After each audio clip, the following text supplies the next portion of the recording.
योगायोग मला लक्षात आहे की मागच्या कुंभमेळ्याला म्हणजे 12 वर्षांपूर्वी देवेंद्रजीच मुख्यमंत्री होती आणि सगळी कुंभमेळ्याची जबाबदारी तुमच्याकडे होती आणि तुम्ही अतिशय ती एकदम चांगल्या पद्धतीनं पार पडलेली आहे.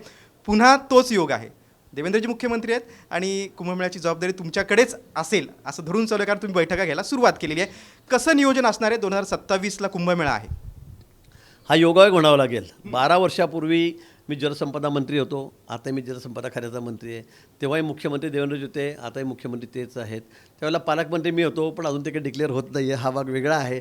पण कुंभमेळ्याचा चार्ज त्यावेळेला माझ्याकडे पूर्ण होता. कुंभमेळा मंत्री म्हणूनच मी होतो आणि यावेळेला अधिकृत कुंभमेळ्याचा मंत्री म्हणून मला घोषित केलेला आहे. हा म्हणजे एक चांगला योग आहे, पुण्याचा भाग आहे की 2 वेळा कुंभमेळा करण्याचा योग मला या ठिकाणी मिळालेला आहे. पण खूप चांगली तयारी. गेल्यावेळी आपण बघितलं असेल की अतिशय स्वच्छ, सुंदर, सुरक्षित असा कुंभ आम्ही त्या ठिकाणी केला. एकही कॅज्युअल्टी झाली नाही, कुठे चेंगराचेंगरी झाली नाही, स्टॅम्पेड झालं नाही, कुठे मिसिंग झालं नाही. इतका चांगला कुंभ आम्ही त्यावेळेला त्या ठिकाणी केला. हा कुंभ म्हणजे पावसाळ्यात येतो, त्यामुळे खूप मोठी अडचण त्या ठिकाणी याच दिवसात कुंभ येतो, त्यामुळे खूप पावसामध्ये तो करावा लागतो. वादळ असतं, अनेक वेळेला टेंट मागच्या वेळेला अगदी शेवटच्या दिवशी उडून गेले. आपण बघितलं नदीला पूर असतो. पण अशा परिस्थितीमध्ये सगळं हे क्राऊड मॅनेजमेंट करणं हे खूप जिकरीचं काम आहे, खूप जिकरीचं. आणि आपल्याकडे कुंभमेळ्याची जागा जी आहे ती खूप छोटी आहे. एक त्र्यंबकेश्वरला जर आपण बघितला कुंड तर अतिशय छोटा आहे. रामकुंड जर आपण बघितला नाशिकला अतिशय छोटा आहे. सगळ्यांना तिथे स्नान करायचं असतं, त्यामुळे एक मोठं चॅलेंज आहे. आपण हेच प्रयागराजमध्ये पाहिलं, वाराणसीत बघितलं, उज्जैनला बघितलं, तर इथं 5 किलोमीटरचं किलोमीटर आहे. यावेळेला काही आधुनिक तंत्रज्ञानाचा आपण वापर करणार, AI वगैरेचा असं काही? निश्चित यावेळेला तर AIचा वापर आम्ही करणारच आहोत. अतिशय म्हणजे सगळं तांत्रिकदृष्ट्या अतिशय आम्ही या संदर्भामध्ये खूप आता तयारी केलेली आहे.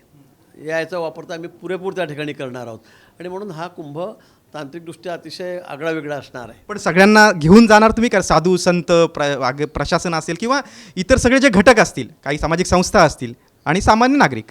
हजारोच्या संख्येमध्ये लाखात त्या ठिकाणी साधू संत त्या ठिकाणी देशभरातून या ठिकाणी येत आहेत. आपल्याला माहिती आहे की ते त्यांचे सगळे आखाडे, त्यांचे सगळे प्रमुख आहेत, त्यांचे सगळे अनुयायी आहेत. लाखोच्या संख्येत त्या ठिकाणी आणि हा कुंभमेळा खरं म्हणजे साधू संतांचाच आहे. आपण तर सगळे जातोच, गर्दी करतो पुण्य कमवण्यासाठी, पण साधू संतांचाच या ठिकाणी आणि म्हणून त्यांच्याशी अतिशय चांगला समन्वय आमचा त्या ठिकाणी आहे. सगळी तयारी आता आम्ही सुरू केलेली आहे.